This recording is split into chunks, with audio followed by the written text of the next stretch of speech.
Morning class. I'm Dr. Felix Agiola. I'm teaching you West Africa in the 19th century in this tutorial section, and we'll be considering the general overview of West Africa in the 19th century in this edition. This will provide us the ability to understand the development in West Africa in the 19th century. So what was the nature of West African society in the 19th century? At the beginning of the 19th century, nearly every part of West Africa was under the influence or control of indigenous rulers. The traditional obas, the kings and the rulers had no profound control over their sphere of influence in West Africa. By the close of the century, however, there was hardly any area of West Africa that had not been claimed by the Europeans as their colony or sphere of influence. This was as a result of the aftermath of the Berlin Conference, which gave the Europeans the legitimacy to control various parts of West Africa. Indeed, the presence and ambitions of Europeans would therefore be seen as the most significant factor in the history of West Africa in the 19th century.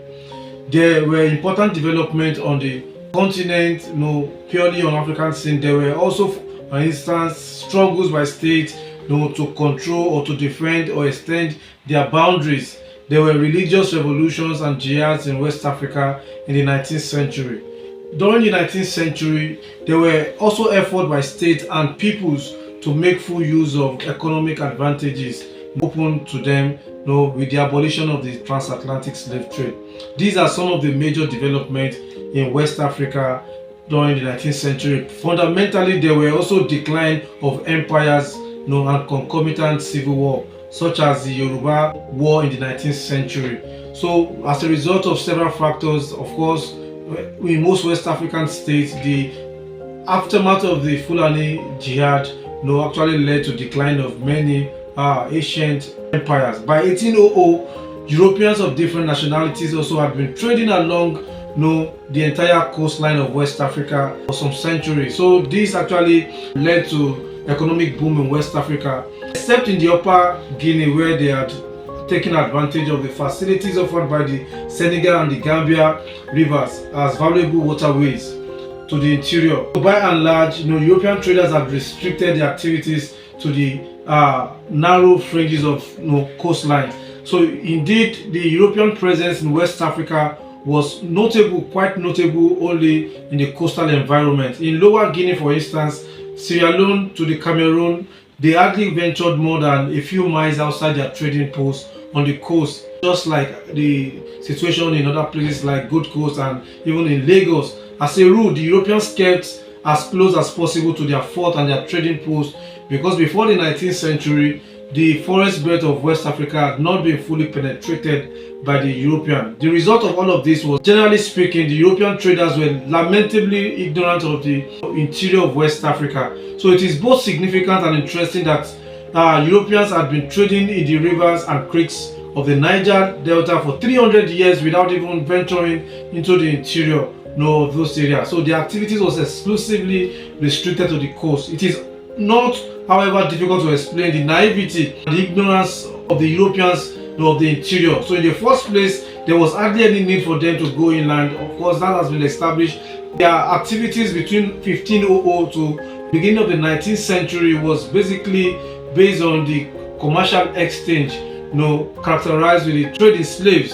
So there was no need for them. It was during the 19th century, beginning of the 19th century, that the need to obtain more needed commodity, agricultural commodity, became expedient. This provided the impetus for them to go fully into the interior. The principal article of trade that they sought after notably were gold and slaves, which were delivered to them at the port on the coast by African agents and middlemen. It was very rare for Europeans to travel inland to procure slaves for themselves, of course. So the Africans were as eager to trade as the Europeans. So the African elite would go into the interior to bring the slaves which were sold to the Europeans. The powerful inland states and kingdoms such as Dahomey, Oyo, and Ashanti took great pains to cut trade paths, to build, construct roads to facilitate the movement of slaves to reach the European trading posts preoccupy themselves with keeping this path. So maintenance of this road were so important to the African elites, because of the steady stream of revenue they derive, from the slave trade. The riverine inhabitants of the Niger Delta also ran fleets of long canoes which traded goods down to the European post at the coast. So this was the characteristic nature of West Africa, at the beginning of the 19th century. They maintained war canoes to serve, for instance, in the case of the Niger Delta elite, they maintained war canoes to serve as convoy for the commercial fleet. But their safety also was another important reason why all of these strategies were put in place to facilitate trade interaction with the European. So it can be said that before the 19th century, the activities of the European in West Africa was restricted mainly to the coast, because of a number of issues, including the fear of the unknown areas, terrain in the hinterland. Besides this, there were efforts made by Ungo Park to explore the interior of West Africa in order to bring the area into limelight of world affairs through, of course, the ruthless subjugation and exploitation of its immense resources. This started with the movement to abolish the slave trade and ultimately to emancipate the captured slaves. So it is important to know that in 1800s, by the beginning of the 19th century, West Africa was still supplying slaves by tens of thousands to the Americas annually. So considering that the economic interest of Britain was gradually changing as slaves were no longer valuable to Europeans, economic survival of the British actually stimulated by the need to obtain another forms of commodity, which was in West Africa. They were basically cocoa, palm oil, palm kernel, and the likes. The abolition of slave trade was preceded by an ordinate politics among the European powers to balkanize Africa for a new form of imperialism and colonialism, a development which underscored and was pursued vigorously through the doctrine of the Bible and the plow. On the one hand, Africans were given the Bible. On the other hand, they received the plow.